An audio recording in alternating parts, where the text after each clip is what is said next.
अच्छा, उसका मतलब क्या होता है? ये जो जंतर मंत्र बच्चे कर रहे थे ऐसे करके है? किसका है ना? इसको बोलेंगे अपन ए, उसको बोलेंगे अपन ए। दोनों में कैसा लग रहा है? बराबर सा लग रहा है। इसको कैसे पढ़ते हैं? ऊ।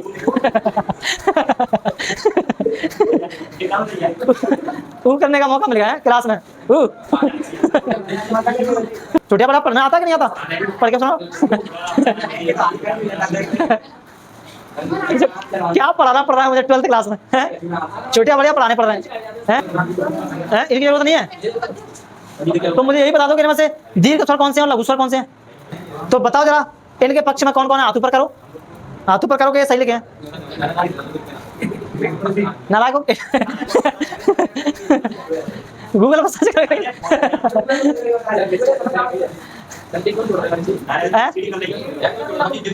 अच्छा, ऋषि को भी लिख दूं? अब सही है? तू नहीं बताया था ये? अब हटवा रहा है उसको गूगल से देख के। ये तो चीटिंग है सरेआम।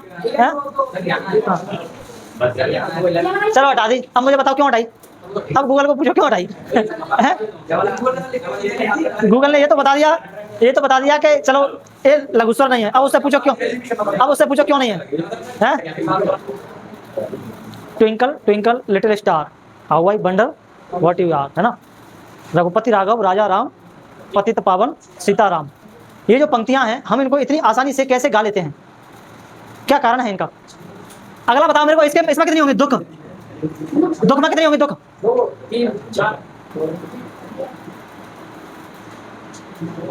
हो गया पीछे सबका? चलो बताओ फिर मेरे को। मैं सोच रहा था इसको और लिख दूं फिर समझाता मैं, लेकिन लिख देता तो बात लीक हो जाती, है ना? किस किस ने पढ़े हैं पहले मुझसे छंद? तुम लोगों ने पढ़े हैं, तुम लोगों को तो पता होगा, है ना? है? चलो बताओ फिर। अच्छा, पहले इसी को देख लेते हैं फिर आते हैं यहाँ पे, ठीक है? छंद होता क्या है? आप लोगों ने परिभाषा रटी होगी। किसे कहते हैं छंद?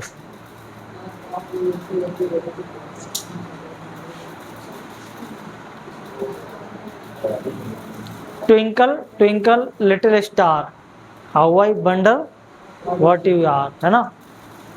रघुपति राघव राजा राम, पतित पावन सीताराम। ये जो पंक्तियां हैं, हम इनको इतनी आसानी से कैसे गा लेते हैं? क्या कारण है इनका? हैं? कैसे गा पाते हैं हम इन पंक्तियों को? क्या? हाँ, तुक और लय। इन पंक्तियों में क्या है? तुक है और लय है। तो वो कविता है ना, जिसमें क्या मिल जाती है? तुम्हारे तुक और लय का एक नियमबद्ध यानी कि गणितीय रूप का मिश्रण हो जाता है। तो वो चीज तुम्हारी क्या बन जाती है? कविता बन जाती है। यानी कि तुम्हारी छंदों के नियमों से संबंध रचना को हम क्या कहते हैं? कविता कहते हैं, है ना? कविता जो तुम्हारी होती है, वो कविता में छंदों के सारे क्या होते हैं? नियम लगे होते हैं उनमें, है ना? ये तुम्हारे क्या क्या हो गए? ये यति हो गई, गति हो गई, तुक हो गई, चरण हो गए। ये सारे के सारे नियमों से संबंध रचना को हम क्या कहते हैं? छंद कहते हैं, ठीक है? देखो क्या लगा, जिस कविता के में अक्षरों, मात्राओं, यति और तुक का निश्चित नियम होता है, उसे हम क्या कहते हैं? छंद कहते हैं। अगर हम इन नियमों को भंग कर देंगे तो वो छंद नहीं होगा, है ना? तो कहने का मतलब, जो तुम्हारी कविताएं हैं वो किससे लयबद्ध होती हैं? किससे नियमबद्ध होती हैं? छंदों से नियमबद्ध होती हैं, ठीक है? आमतौर पर छंद के 4 चरण होते हैं ना। कौन से? एक चरण या पाद, है ना? आप लोगों ने जब कोई दोहा पढ़ा होगा तो उसमें एक लाइन ये रही, एक लाइन ये रही, बीच में कॉमा, फिर एक लाइन ये रही, फिर एक लाइन ये रही, है ना? तो इनको अपन बोलते हैं, हर एक चीज को क्या बोलते हैं? चरण बोलते हैं या पाद बोलते हैं, ठीक है? और यति क्या होती है? आप यहाँ पर जैसे ही एक लाइन को इसको पढ़ लोगे, चरण को, है ना, थोड़ा सा रुकोगे, उसी को अपन क्या कहते हैं? यति कहते हैं। रघुपति राघव राजा राम, यहाँ पर रुके थोड़ा सा, पतित पावन सीताराम, है ना? तो बीच में जो थोड़ी सी रुकावट आती है पढ़ते समय, उसी को हम कहते हैं क्या? यति, ठीक है? और गति क्या है? गति कविता को जिस फ्लो या लय में गाया जाता है, उसी को हम क्या कहते हैं? गति कहते हैं ना। जिस फ्लो में हम गा रहे हैं वही क्या है? उसकी गति है, ठीक है? और तुक क्या है? पंक्तियों के अंत में मिलने वाली एकदम तुकबंदी। एक गाना याद आ रहा है मेरे को, कौन सा वाला है? पूरा पूरा याद नहीं आ रहा, आप लोग बताना, मैं थोड़े से कुछ 2-4 वर्ड उसके बता देता हूँ। जब तक रहेगा समोसे में आलू, तेरा रहूंगा ओ मेरी सालू। तो यहाँ पे जो आलू आ रहा है और दूसरी लाइन में पीछे सालू आ रहा है, ये क्या है? यही है तुम्हारी क्या? तुक, है ना। जैसे आप लोग जो भी पंक्तियां पढ़ते हो रामायण की पंक्तियों में पीछे तुक मिलती है कि नहीं मिलती? मिलती है ना। तो वही होता है, जब पीछे तुम्हारे वर्ड कैसे होते हैं, सेम मात्रा के वर्ड आते हैं पीछे, समान मात्रा के क्या होते हैं? वर्ड आ रहे होते हैं, ठीक है। तो उनको अपन कहते हैं तुकबंदी। छंद तुम्हारे 2 प्रकार के हो सकते हैं, एक मात्रिक छंद जिनमें हम क्या करते हैं? मात्राओं की गणना करते हैं, गणना के आधार पर छंद होते हैं। अगर मात्राओं की गणना कर रहे हैं तो मात्रिक छंद, और अगर हम शब्दों की गणना कर रहे हैं तो वर्णों की गणना कर रहे हैं तो बाणिक छंद, ठीक है। मात्राओं की गणना करेंगे मात्रिक छंद, और वर्णों की गणना करेंगे तो कौन से? बाणिक छंद।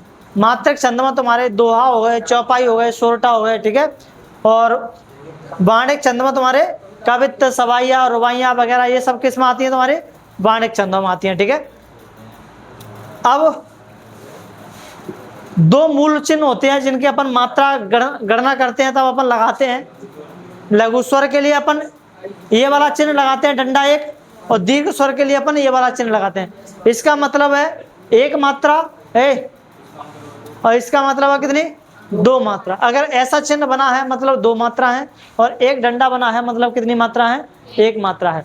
लघु स्वर के लिए अपन 1 डंडा बनाते हैं, और दीर्घ स्वर के लिए हम 2 डंडे बनाते हैं। अब बताओ मुझे, अगर आप लोगों को छोटे या बड़े आते हैं तो लघु स्वर और दीर्घ स्वर क्या होते हैं?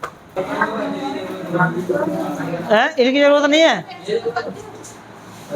तो मुझे यही बता दो कि इनमें से दीर्घ स्वर कौन से हैं और लघु स्वर कौन से हैं। इनकी जरूरत नहीं है तो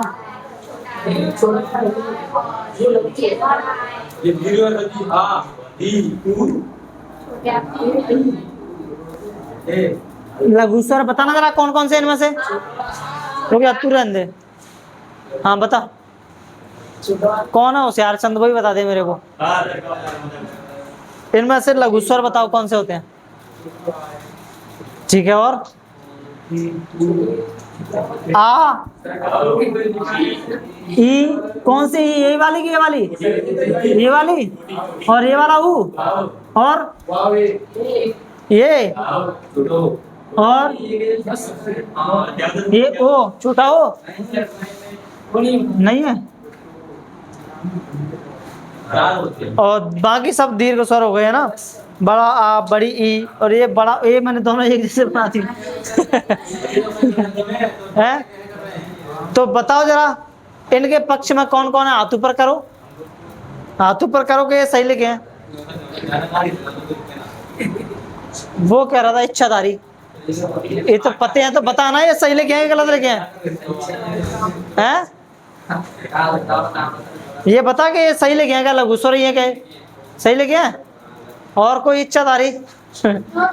हाँ, आ से अनार,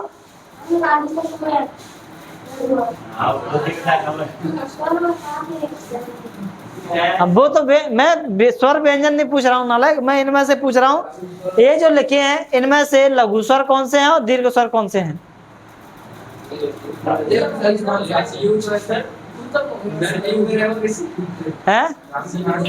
ऋषि भी लघु स्वर है?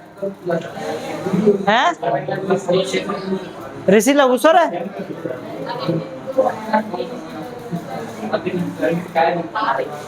काहे?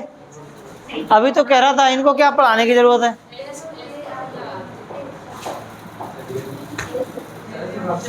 मेरे से क्यों पूछ रहे? तो आई क्यों फिर? है बताओ कौन से इनमें से लघु स्वर दीर्घ स्वर सही लिखे?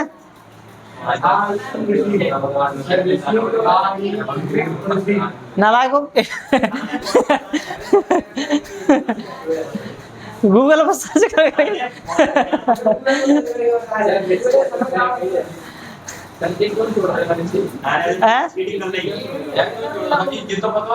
अच्छा ऋषि को भी लिख दूं? अब सही है हैं? तू नहीं बताया था ये, अब हटवा रहा है उसको गूगल से देख देख के। ये तो चीटिंग है सरेआम हैं? हाँ। चलो हटा दी। अब मुझे बताओ क्यों हटाई? अब गूगल को पूछो क्यों हटाई हैं? गूगल ने ये तो बता दिया कि चलो ये लघु स्वर नहीं है। अब उससे पूछो क्यों नहीं है हैं? इनकी मात्रा एक है, ज्यादा है, इससे फर्क नहीं पड़ता है ना। अच्छा मैं दीर्घ स्वर भी लिख देता हूँ अब यहाँ पे, है ना। बाकी जो बचे हैं सब कौन से में आ जाएंगे? दीर्घ स्वर में आ जाएंगे।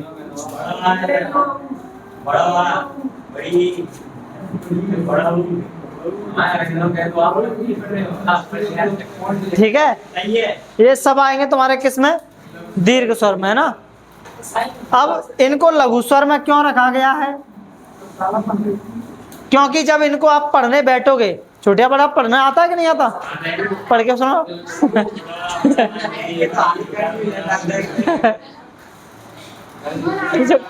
क्या पढ़ाना पड़ रहा है मुझे 12th क्लास में हैं? छोटिया बढ़िया पढ़ाने पड़ रहे हैं? पढ़ के तो बता दो भैया इनको कैसे पढ़ते हैं।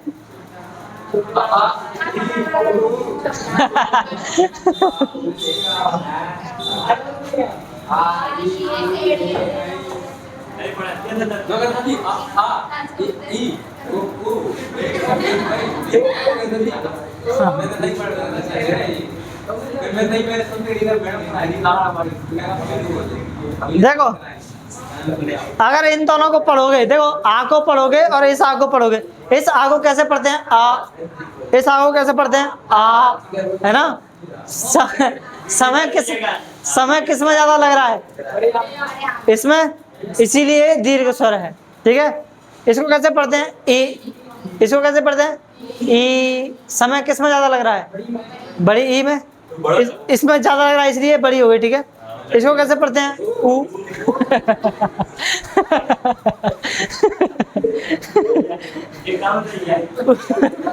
ऊ करने का मौका मिल गया है क्लास में। ऊ।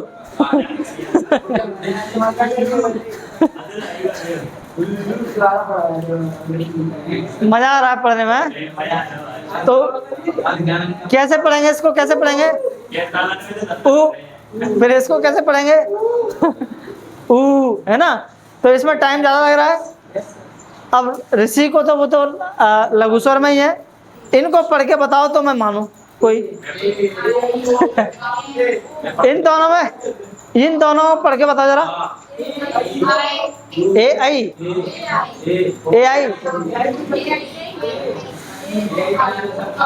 इसको कैसे पढ़ेंगे? ए। कैसे पढ़ेंगे? ए। इसको कैसे पढ़ेंगे? ए। कैसे पढ़ेंगे? ए, है ना। अब देखना तुम, ए और ए दोनों में कितना समय लग रहा है? बराबर लग रहा है कि कम ज्यादा लग रहा है? कम ज्यादा लग रहा है। देखो फिर से बोल रहा हूं मैं, ए नहीं लग रहा। अगर ज्यादा लगता तो ये बड़ा होता और ये छोटा होता, है ना। इसको बोलेंगे अपन ए और उसको बोलेंगे अपन ए। दोनों में कैसा लग रहा है? बराबर समय लग रहा है। इसको बोलेंगे अपन ओ और इसको बोलेंगे अपन ओ, है ना। ओ और ओ, ठीक है। ओ।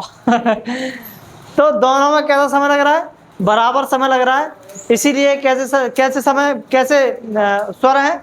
दीर्घ स्वर है। ठीक है, समझ गए? आप समझ में आया? हाँ है। हाँ लिख लो। इसकी मात्रा कितनी आती है? एक डंडा। और इसकी मात्रा कितनी आती है? ये वाला साइन। ठीक है, इसका मतलब होता है एक, इसका मतलब होता है दो। ठीक है, इंस्टाग्राम पर जब जब जाना होता है तब हंस हंस के मन भर जाता है यहाँ पे आगे। अच्छा, उसका मतलब क्या होता है? ये जो जंतर मंत्र बच्चे कर रहे थे, ऐसे करके हैं? किसका हैं?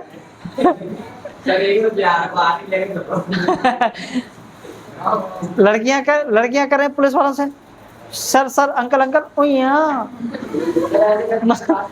चलो मात्राएं गिनने के नियम पढ़ लेते हैं, ठीक है। देखो मैं ये जो पढ़ा रहा हूं आप लोगों को, यहां से एग्जाम में कुछ नहीं आने वाला। फिर क्यों पढ़ा रहे हो? फिर इसलिए पढ़ाया जा रहा है क्योंकि छंद पढ़ रहे हो आप लोग, और छंद बार बार थोड़ी ना पढ़ोगे। अगर आप लोगों ने यहाँ पे छंदों को अच्छे से पढ़ लिया, टीचर्स क्या करते हैं, जो भी पढ़ा रहे होते हैं वो उतना ही पढ़ाते हैं जितना एग्जाम में आने वाला है। वो छंद की परिभाषा लिखा देंगे और उसका उदाहरण लिखा देंगे, हो गया काम, ठीक है।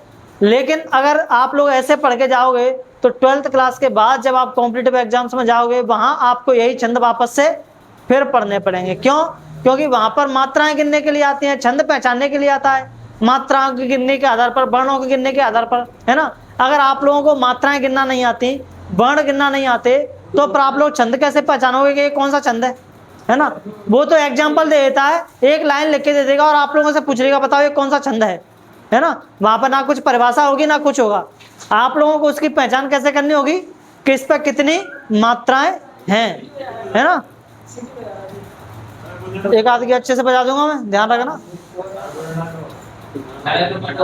ठीक है। तो इसलिए अपन मात्राओं को गिनना और समझ लेते हैं। हालांकि हमारे 12th क्लास के लिए इतना ज्यादा काम का नहीं है। 12th क्लास में तो आप लोगों से उतना ही पूछेगा, छंद की परिभाषा और उसका उदाहरण, ठीक है। दोहा छंद पूछ लेगा किसे कहते हैं, दोहा छंद की परिभाषा की इतनी इतनी मात्राएं होती हैं और ये इसका क्या है, एग्जाम्पल है, ठीक है। इतना ही पूछेगा। लेकिन आप लोगों को मात्रा गिनने के लिए नहीं आएगा, वो आएगा आप लोगों के लिए कॉम्पिटिटिव एग्जाम्स में, ठीक है। तो अपन पढ़ लेते हैं थोड़ा सा उनको भी, ताकि आगे चल के आप लोग कॉम्पिटिटिव एग्जाम्स में जब भी बैठो तो भीड़ से आगे खड़े रहो।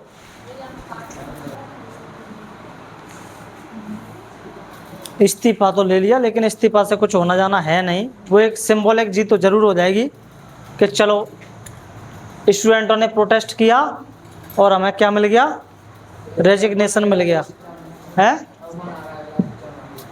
आ तो गया है, राघव चड्डा नहीं है, वो है प्रहलाद जोशी है शायद,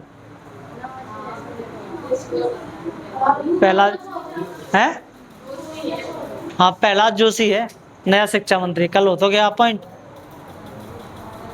चीजें तब तक नहीं बदलेंगी क्योंकि हमारी शिक्षा व्यवस्था खराब क्यों है, खराब इसलिए है क्योंकि उस पर जो पब्लिक एक्सपेंडिचर है वो खत्म ही कितना हो रहा है, ना के बराबर पैसा खर्च कर रहे हैं हमारी शिक्षा व्यवस्था पर। शिक्षा व्यवस्था तो उससे बदलेगी ना जब उसमें पैसा खर्च किया जाए, पैसा गवर्नमेंट खर्च करे। गवर्नमेंट पैसा खर्च नहीं करना चाह रही है ना। और यूपीएससी का एग्जाम क्यों लीक नहीं होता कभी, यूपीएससी का एग्जाम क्यों लीक नहीं होता कभी, है ना। जिस दिन यूपीएससी का एग्जाम लीक हो जाएगा उस दिन बता देंगे क्या होती है चीजें, है ना। यूपीएससी का एग्जाम इसलिए लीक नहीं होता कभी क्योंकि उसको जो कंडक्ट कराने वाली संस्था है वो एक कॉन्स्टिट्यूशनल बॉडी है, यानी कि एक संवैधानिक संस्था है। और जब तक संस्थाएं कॉन्स्टिट्यूशनल बॉडी नहीं बनेंगी, संवैधानिक निकाय नहीं बनेंगे, तब तक उनके पास खुद की पावर होगी नहीं। और जब तक उनके पास खुद की पावर नहीं होगी तब तक उनमें कोई भी जाएगा इधर उधर से, कोई भी अपने प्रभाव छोड़ेगा, है ना। तो उसमें क्या हो सकती हैं, धांधलियां होने के खतरे रहते हैं, होते ही हैं। हर एग्जाम में धांधली होती है। वो इसीलिए होती है क्योंकि एग्जाम कंडक्ट कराने वाले जो निकाय हैं वो स्वतंत्र नहीं है, इंडिपेंडेंट नहीं है। यूपीएससी की तरह उतनी पावर उनके पास नहीं है। यूपीएससी में किसी का कुछ नहीं चलता, ना वहाँ कोई मिनिस्टर कुछ करता है, ना वहाँ पीएम की चलती है, ना वहाँ सीएम की चलती है, ना किसी सांसद की चलती है। वहाँ चलती है यूपीएससी में बैठे मेंबर्स की।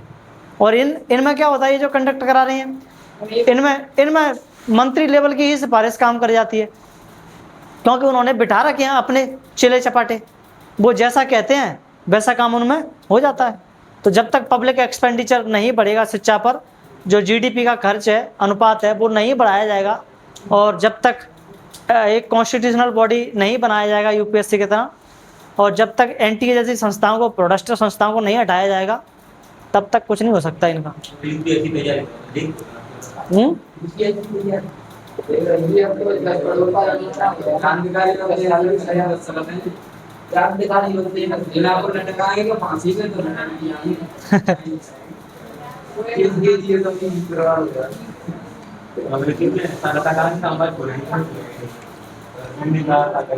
हाँ, लेकिन ये हुआ, अब कम से कम डर का माहौल तो है सोसाइटी में, खास करके राजनीति में, कि अगर कुछ हुआ तो ये कॉकरोच फिर से उठेंगे, फिर से सड़कों पर आएंगे और किसी का भी इस्तीफा ले लेंगे, है ना।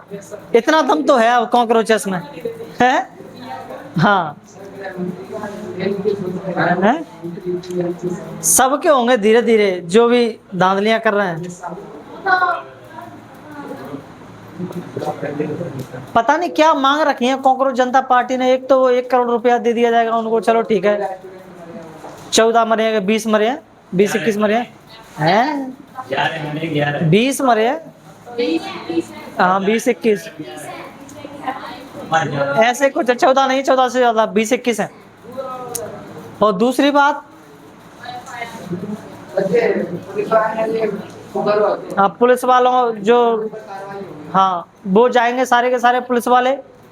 और तीसरा ये होगा कि कोई बिल कानून आ जाएगा इसको रोकने के लिए, है ना, क्या नाम है, नकल वगैरह को, और वो चीज क्या नाम है, जो पेपर लीक के मामले हैं, इनको रोकने के लिए फास्ट ट्रैक कोर्ट तैयार किए जाएंगे, बनाए जाएंगे।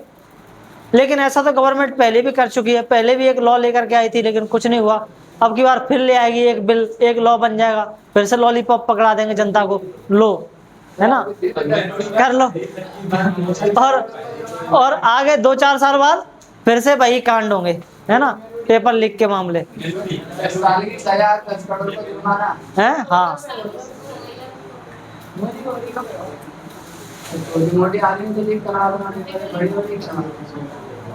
तो बड़े बड़े लोग कहाँ से पहुंचते हैं उसमें। यूपीएससी में मैंने कल ही बताया था, एक ऑप्शनल सब्जेक्ट है पब्लिक एडमिनिस्ट्रेशन, और उसमें हम पढ़ते हैं इंडियन एडमिनिस्ट्रेशन के बारे में। और इंडियन एडमिनिस्ट्रेशन में एक क्या नाम है, वो हैं लेखक जिनका नाम है SR माहेश्वरी, है ना।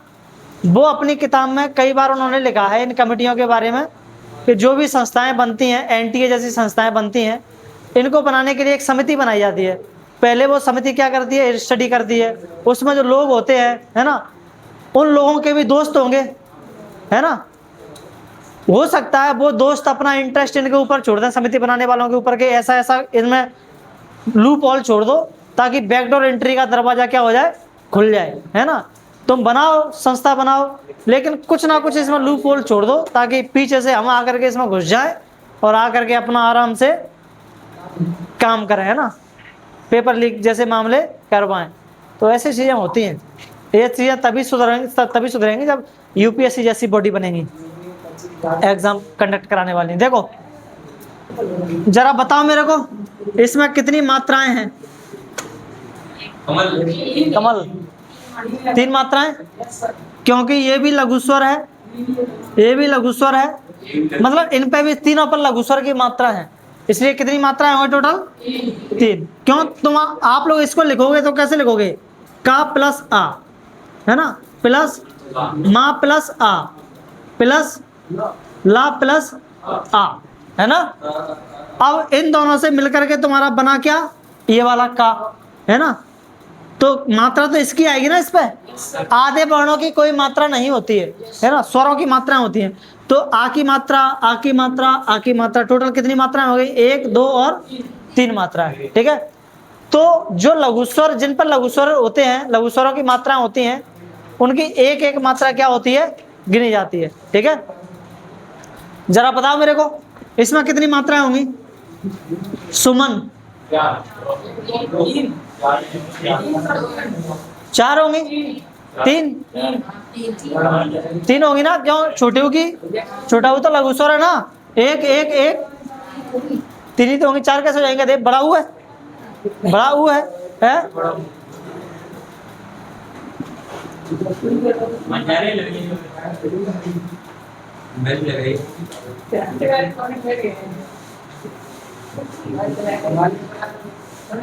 इसमें बताओ चलो कितनी मात्राएं होंगी? कृपा,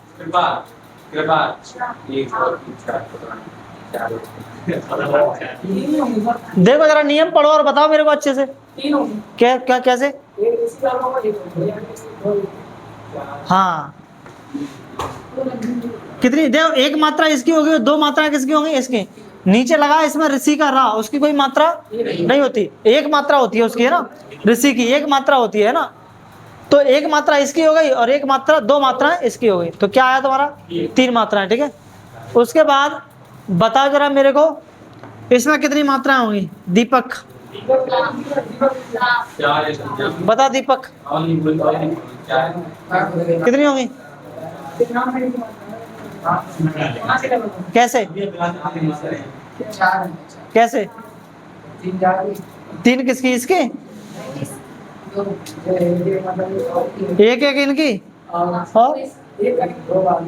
दो इसकी हो गई। दो कैसे हो गई इसकी? दो कैसे हो गई इसकी? अबे गधे, लिखा तो है दीर्घ स्वरों के लिए मात्राएं दो गिनी जाती हैं। दीर्घ स्वर है ना, यहाँ पे बड़ी की मात्रा है ना, तो बड़ी तो दीर्घ स्वर है, तो कितनी मात्रा होंगी इसकी? दो। और यहाँ पे छोटा आ है, छोटा आ है, लघु स्वर है, कितनी मात्रा होंगी? एक एक, ठीक है। उसके बाद पौधा, पौधा बताओ कितनी मात्रा होंगी? चार, दो इसकी और दो इसकी, है ना, है? पांच पांच, तू पांच देख लेना, तेरे को पांच ही दिखेंगे, ठीक है, हैं? इसको गुरु बोलते हैं, गुरु, गुरु। बताओ इसमें कितनी मात्रा होंगी? संसार पांच, कैसे कैसे पांच? इसकी कितनी होंगी? एक, और इसकी? अब क्या है, फंस गई नहीं क्या? इसकी दो होंगी। क्यों होंगी इसकी दो? इसकी एक होगी, इसकी एक होगी और इसकी एक। इसकी दो क्यों है? देखो, अनुस्वार लगे शब्दों के लिए मात्राएं दो गिनी जाती हैं, तो इसकी मात्राएं कितनी होंगी? दो। इसकी भी दो, इसकी कितनी? एक, तो कितनी हुई? पांच मात्राएं, ठीक है। संसार बताओ, मंगल में कितनी होंगी? मंगल चार, दो, एक एक, कितनी हो गई? चार हो गई, ठीक है। अनुस्वार की कितनी गिनी जाती है? एक, है ना। और बताओ हंसना कितनी होगी? हंसना में चार, कैसे?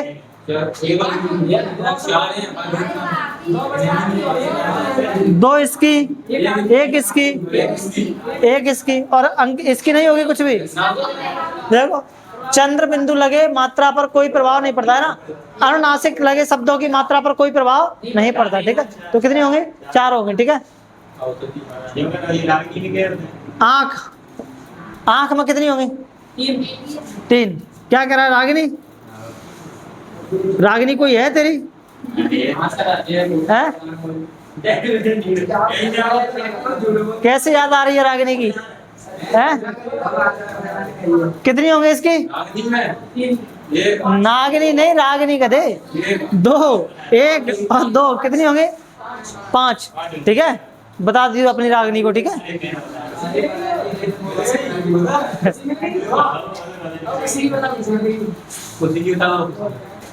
खुशी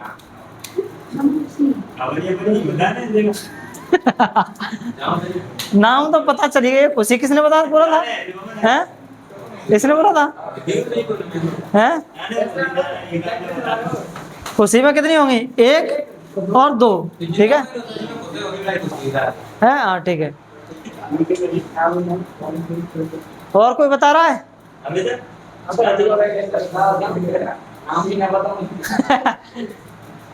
चलो अगला बताओ मेरे को, इसके इसमें कितनी होंगी? दुख, दुख में कितनी होंगी? दुख है? चार, चार कैसे? तूने इसकी चार गिन ली, दो इसकी, एक इसकी और दो इसकी और एक इसकी, है ना। अबे नालायक, केवल और केवल यहाँ के दो ही गिनी जाएंगे, ठीक है। इसकी एक और मात्रा नहीं गिनी, तीन नहीं गिनी जाती, या तो मात्रा एक गिनी जाती है या पर मात्रा दो गिनी जाती है। दो से ज्यादा नहीं गिन सकते। हालांकि यहाँ पे तीन हो रही हैं, लेकिन अपन 3 गिनेंगे नहीं। कितनी गिनेंगे? 2 ही गिनेंगे, ठीक है। भले ही यहाँ पर छोटे ऊ की मात्रा 1 होती है, लेकिन इसकी वजह से, है ना, विसर्ग की वजह से ये वाला, इस पर मात्राएं कितनी हो जाएंगी? 2 हो जाएंगी। अब तुम इसकी ऊ की मात्रा नहीं गिन सकते, ठीक है। और इसकी कितनी होंगी? 1। तो टोटल कितनी मात्राएं हुई? 3, ठीक है। किसकी? हाँ, विसर्ग की मात्रा गिनेंगे, ठीक है। पुनः इसमें कितनी होंगी? पुनः हमें 3, 1 इसकी और 2 इसकी, ठीक है। तो मात्राएं गिनना आ गया आप लोगों को। अब इसको अगर आप लोगों ने अच्छे से याद कर लिया, बस इतनी सी चीज थी। इस चीज को यहाँ पर ना कोई टीचर्स पढ़ाते हैं, ना बच्चे पढ़ते हैं, और ये चीजें कॉम्पिटिटिव एग्जाम्स में बहुत ज्यादा क्या होती हैं? काम की होती है ना। क्योंकि जब तक आप लोगों को मात्राएं गिनना नहीं आएगा, तब तक आप लोग छंद को नहीं पहचान सकते, मात्रक छंद को, कि कौन सा छंद होगा। और मात्राएं गिनना आती होंगी तो आप लोग मात्राएं गिन के तुरंत बता दोगे कौन सा छंद होगा, है ना।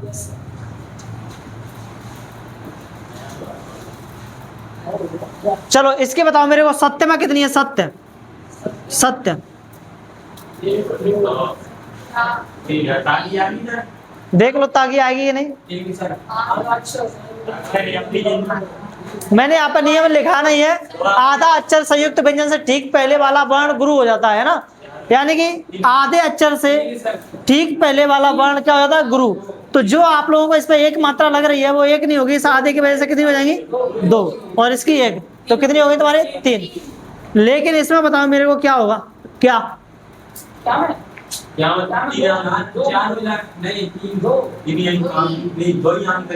2 होंगी। क्यों? क्योंकि इससे आगे कोई है ही नहीं और आधे वर्ण की कोई मात्रा होती नहीं है, ठीक है। तो इसकी मात्राएं कितनी होंगी? सिर्फ और सिर्फ 2 ही होंगी, ठीक है। इसमें बताओ धर्म, धर्म कितनी होंगी? हाँ,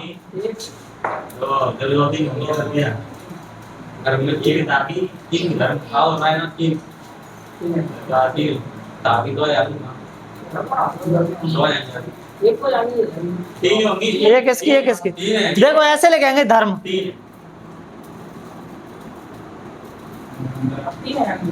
कितनी हो जाएंगी? देखो आधा वर्ण आ रहा है, आधे से पहले वाला क्या हो जाएगा? गुरु हो जाएगा ना। इसकी 2 हो जाएंगी और इसकी 1 पीछे वाले की, तो कितनी हो गई? 3 मात्राएं हो गई। यानी कि ऊपर रा आ रहा है तो उससे ऊपर रा को ऐसे लिखा जाता है ना। धर्म, ये भी ठीक लिखा है धर्म, और ये भी ठीक लिखा है धर्म, ठीक है। और आधा वर्ण आ रहा है तो उससे पहले वाला वर्ण की मात्रा कितनी हो जाती है? 2 हो जाती है, ठीक है।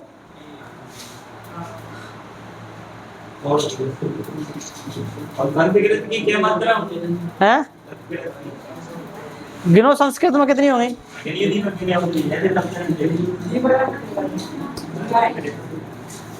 संस्कृत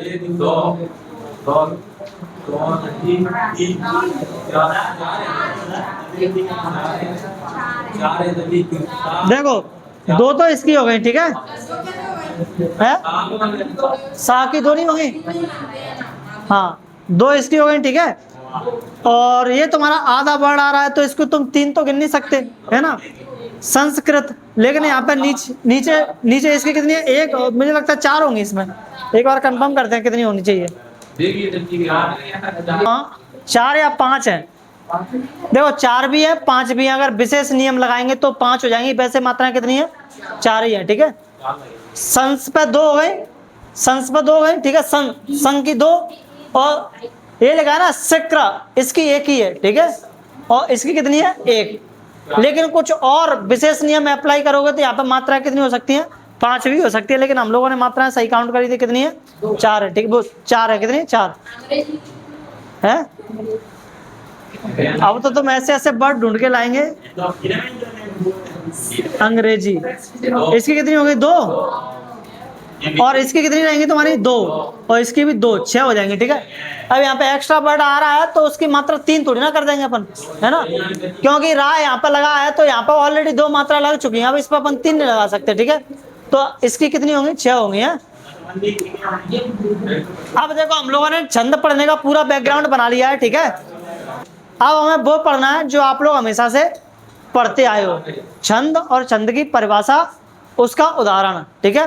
तो हम मात्रक छंद से शुरू करेंगे, है ना। मैं केवल आप लोगों को यहाँ पर समझा रहा हूँ, एग्जाम्पल दे दे करके बाकी आप लोगों को नोट्स में लिख करके मैं ये शाम को भेज दूंगा, ठीक है। तो उनसे आप लोग वहां से लिख लेना और कर लेना, ठीक है। मैं उनको लिखा नहीं रहा। देखो मात्रिक छंदों में पहला छंद है तुम्हारा चौपाई छंद। कौन सा? चौपाई छंद, ठीक है। चला पढ़ लें। देखो चौपाई छंद में क्या होते हैं, इसमें 4 चरण होते हैं। अब चुप हो जाओ, फटाफट फटाफट समझते हैं और छुट्टी करते हैं, ठीक है। इसके प्रत्येक चरण में कितनी कितनी मात्राएं होती हैं? 4 चरण होते हैं, 4, और प्रत्येक चरण में 16 16 16 और 16 मात्राएं होती हैं। तो हम कहेंगे कि वो कौन सा छंद है? चौपाई छंद है। आप लोग रामायण का कोई सा भी उदाहरण इसमें क्या कर सकते हो? दे सकते हो, ठीक है। रामायण में आप लोगों को जो पंक्तियां याद हो उन पंक्तियों को क्या कर सकते हो? लिख सकते हो, ठीक है। और कुछ अलग लिखना है तो मैं बता देता हूँ आप लोगों को, जिसको पढ़ करके है ना मास्टर भी लोटपोट हो जाए भाई, ठीक है। देखो एग्जाम्पल है बढ़िया, पढ़ो लिखो मत करो पढ़ाई, पढ़ो लिखो मत करो पढ़ाई, केवल टीवी में मन लाई है। उसके बाद आगे, मम्मी मारे पापा डांटे, मम्मी मारे पापा डांटे, फैल हुए तो चप्पल बांटे फैल हुए तो चप्पल बांटे, है ना। तो ये बढ़िया तुम्हारे लिए एक चौपाई मैंने अभी की अभी क्रिएट करी है ना। आराम से आप इसको लिख सकते हो, लेकिन कोई बुड्ढा चेक करने वाला पड़ गया तो है ना, अरे ऐसे कैसे दे देगा पानी में, है ना। गिन के बता देंगे उसको, देख 16 16 मात्राएं हैं कि नहीं। पढ़ो लिखो मत करो पढ़ाई, देखो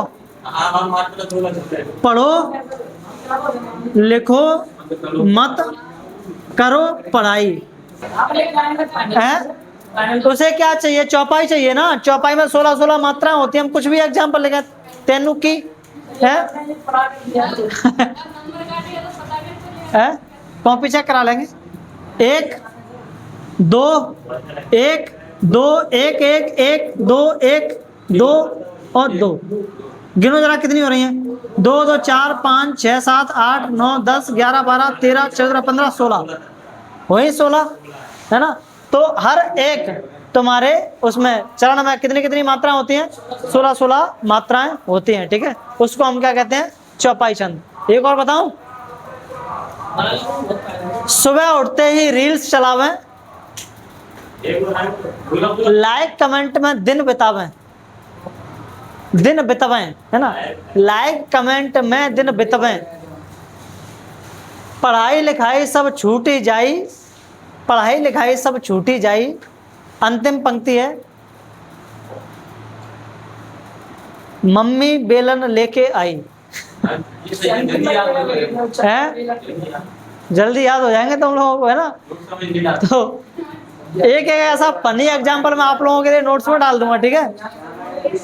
नहीं है तो मंगल भवन है मंगलहारी, द्रवो सदसर बिहारी, कौन सा है वो, है ना। आप लोगों को याद होगा, लिख देना उसको, ठीक है। चलो अगला छंद है तुम्हारा दोहा। कौन सा? दोहा।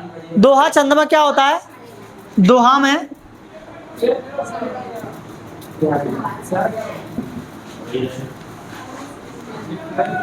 1 2 3 और 4 है ना।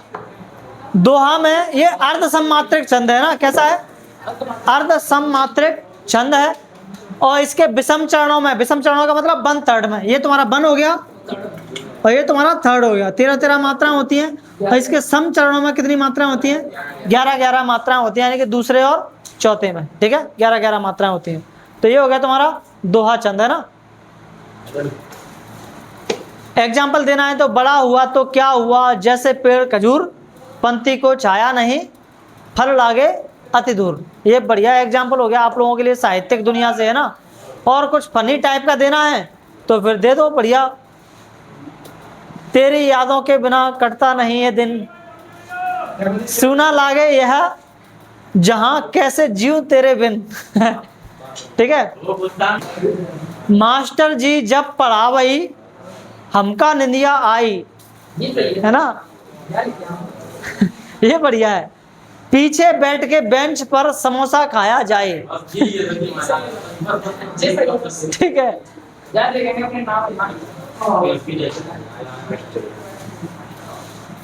सच्चा मित्र वही बने जो संकट में साथ, सुख में तो सब घूमते, दुख में पकड़े हाथ। ये भी बढ़िया है ना, सच्ची मित्रता के लिए। डेटा पैक खत्म भया, बातें बंद तमाम, और ब्लॉक किया उसने मुझे, रुका हमारा काम। ये भी बढ़िया है, फनी टाइप का। अगला है तुम्हारा सोरठा। कौन सा? सोरठा। मैं सब पूछूंगा भी, आप लोगों से ध्यान रखना। सोरठा तो आगा एकदम उल्टा है ना। इसके पहले और तीसरे चरण में 11-11 मात्राएं होती हैं, दूसरे और चौथे चरण में 13-13 मात्राएं होती हैं। ठीक है, एकदम उसका क्या है, उल्टा है। तो तुमने वो जो एग्जाम्पल लिखा था, कौन सा अभी, बड़ा हुआ तो क्या हुआ जैसे पेड़ खजूर, पंक्ति को छाया नहीं फरल आगे अति दूर। इन्हीं पंक्तियों को आगे पीछे करके लिख दो। 13 मात्रा वाले को आगे कर दो, 11 मात्रा वाले को आगे कर दो, और 13 मात्रा वाली को पीछे कर दो। तो ये बन जाएगा तुम्हारा, उसी एग्जाम्पल से काम चल जाएगा, उल्टा सीधा लिख करके। ठीक है, जो दोहा के लिए याद किया है उसी एग्जाम्पल से तुम काम चला सकते हो। किसके लिए? सोरठा के लिए, है ना। बस उसको कैसा लिख दो, उल्टा करके लिख दो, है ना। तो वो तुम्हारा सोरठा हो जाएगा।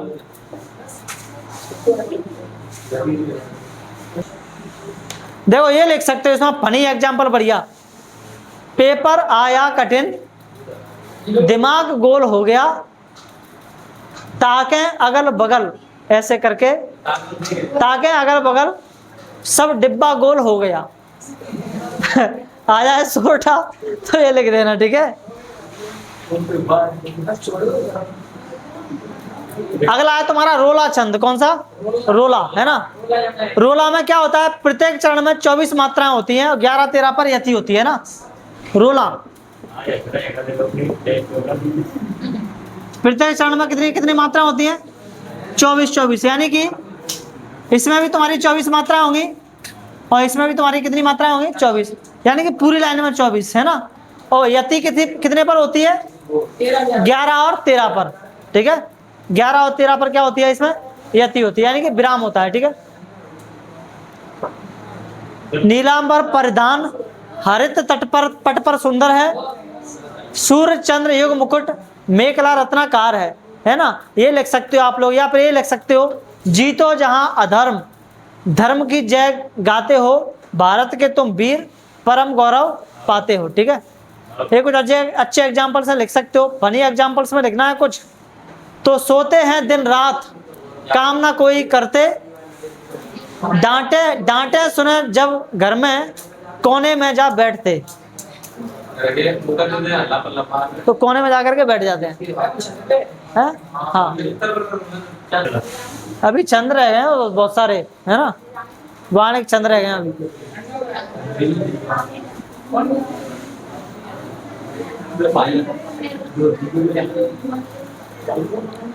अगला है तुम्हारा कवित्त छंद। कवित्त छंद जाना है क्या कि पढ़ना है? जाना है तो चले जाओ फिर। ठीक है, मैं इसके नोट्स तुम लोगों को भेज दूंगा। ठीक है, और वहां से उनको याद कर लेना।